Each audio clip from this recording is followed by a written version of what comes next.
Hi, Scott Orlin with CINEMA-Magazin. Okay, all you Eurovision fans, you're finally getting it. The movie that you've always dreamed of. And the two people responsible for it, Will Ferrell and Rachel McAdams. Will, I'll start with you. Obviously, you grew up in the United States. Was Eurovision ever even on your musical radar?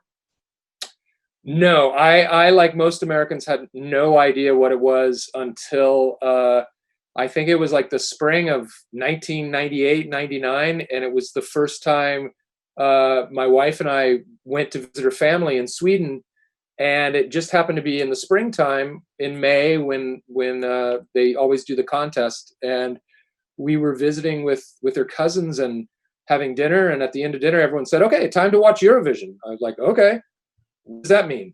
And turned on the TV, and I was like, could not, I was slack-jawed for the next 3 hours, just couldn't get over, the staging, the spectacle, all the things that make Eurovision so special and unique. And from that moment had always thought, oh, this would make such a great movie, such a fertile world for a comedy. And couldn't believe that no one had really made it. And until, 4 or 5 years ago, was sitting down with a colleague of mine, Andrew Steele, that I've known from Saturday Night Live days. And I said, do you want to write this thing? It's the song contest. And that's how it began.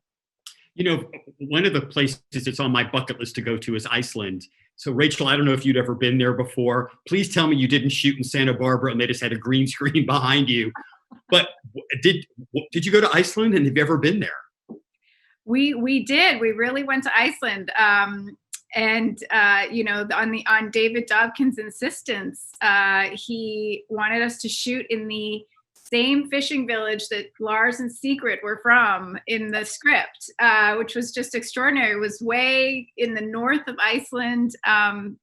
Usually a film production in their right mind would never let that happen, but he somehow made it happen.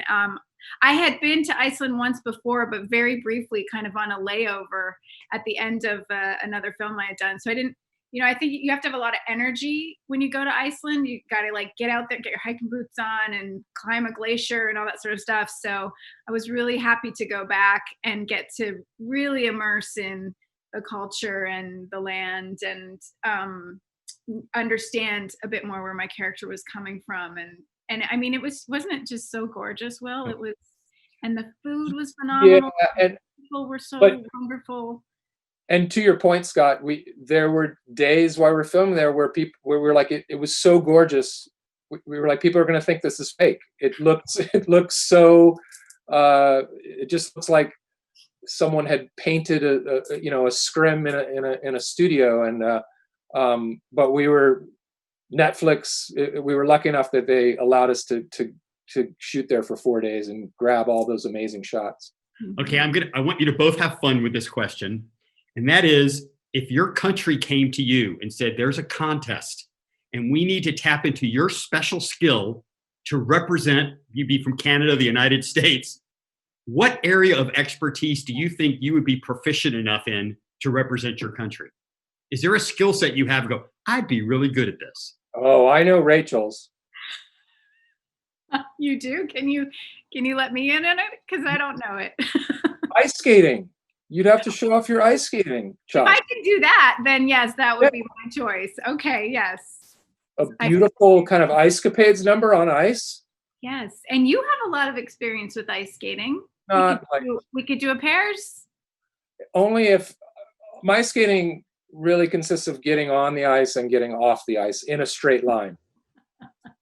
And because so much of this is about music, I want to take you back.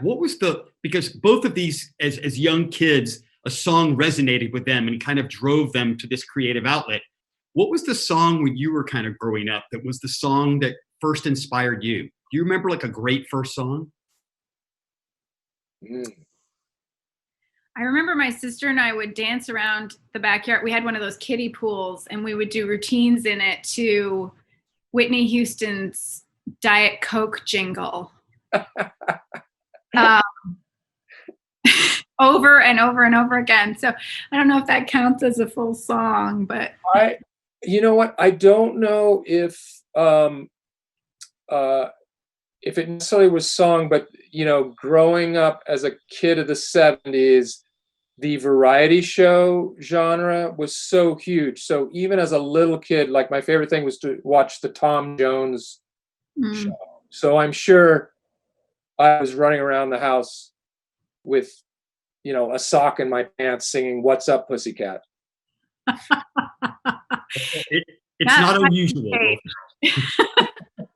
Rachel, Will, thank you. I really enjoyed the movie. It was a lot of fun. I really appreciate you taking the time for this. And this is Scott Orlin. Until next time.